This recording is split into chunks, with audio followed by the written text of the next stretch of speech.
Hello, welcome, and Khushamadi. You're listening and watching The Note with me, Mahrukh Inayet.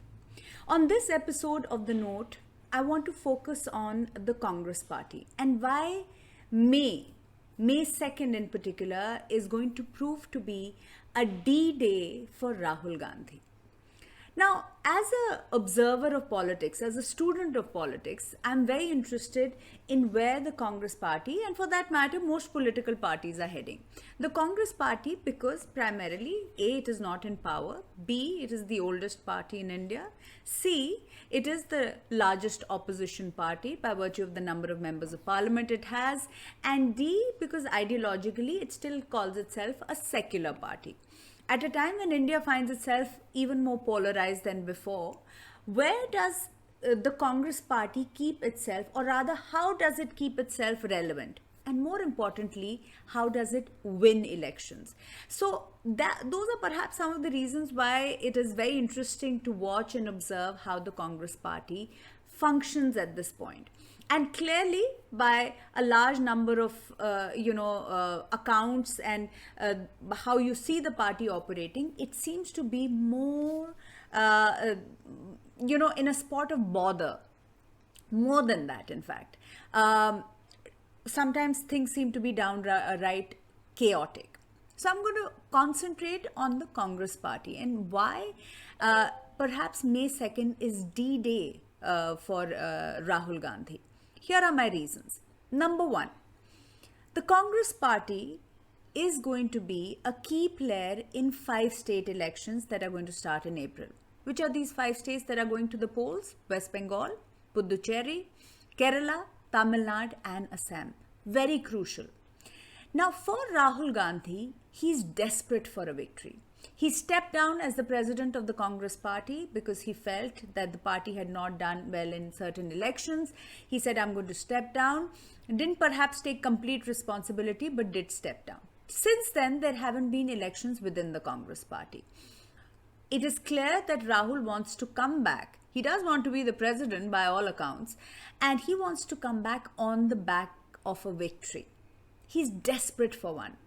And this time he wants to ensure that in any of these 5 states, especially in Kerala, where you see him doing a lot of campaigning with his push-ups and jumping into the ocean and all those other photo ops that we've seen, clearly making a connect with a certain population and even on social media. He's trying to win Kerala, also because he's a member of parliament from Wayanad. So one, Rahul is desperate for a victory.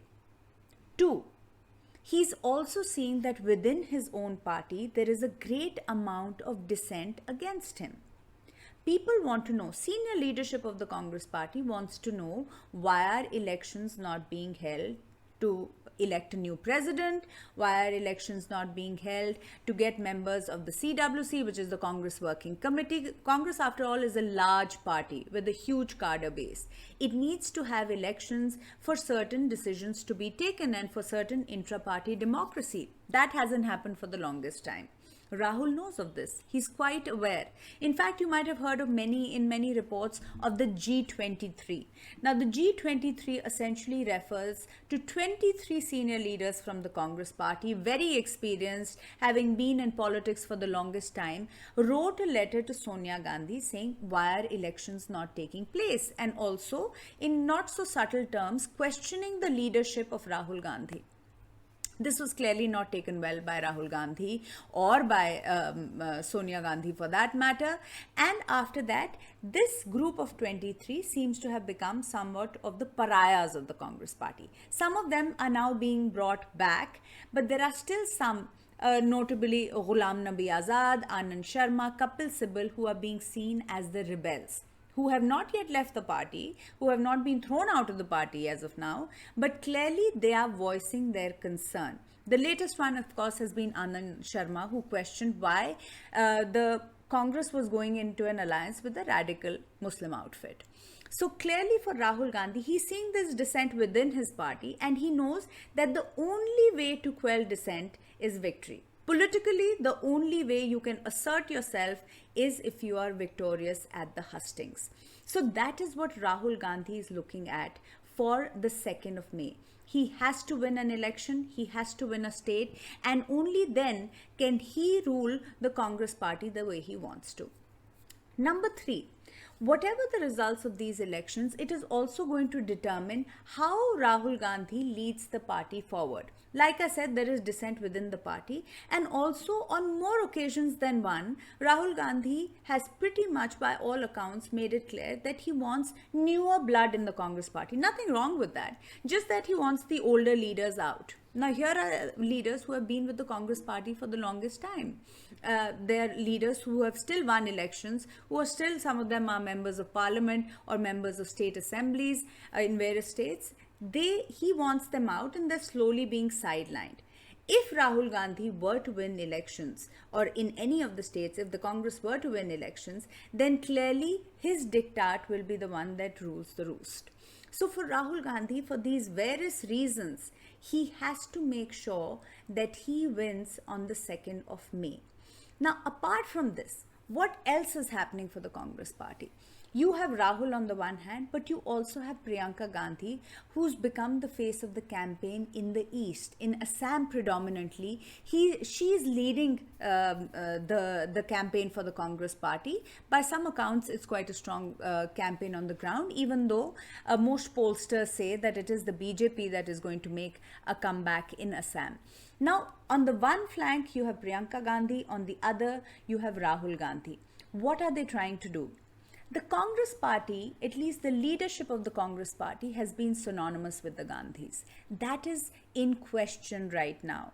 Is it the Gandhis alone that can lead the Congress party? Is it somebody else, somebody more able, somebody perhaps who has more mass popularity, somebody perhaps who has won at the hustings, who has won elections? Should they be brought in? Somebody who's not a Gandhi. So clearly for the Gandhis, and right now I'm talking about Rahul Gandhi, Priyanka and Sonia, they need to win by being the faces of campaigns and win and come back and say, no, the Gandhis are the ones who are going to lead the Congress party forward. That's why May 2nd becomes even more interesting. So it is not just for the leadership of the Rahuls, it is for the Congress party to continue to remain synonymous with the Gandhis. And number three, it is also to see whether in a post-pandemic year, the criticism, if any, that has been leveled by the Congress party against Narendra Modi actually sticks. Remember, we've just come out from one of the most challenging times that the country has seen, even globally. And by all accounts, the Narendra Modi government has done more than a decent job in controlling the pandemic. Recent surveys indicate that Narendra Modi still enjoys huge amounts of popularity. Elections in 5 crucial states are going to be a determinant of whether Rahul in the future or the Congress party really stand a chance against the might of the lean, mean winning machine of the BJP and the popularity of the Prime Minister. And finally, in these elections, it will also mean how regional parties look at the Congress party and how they look at the leadership of Rahul Gandhi.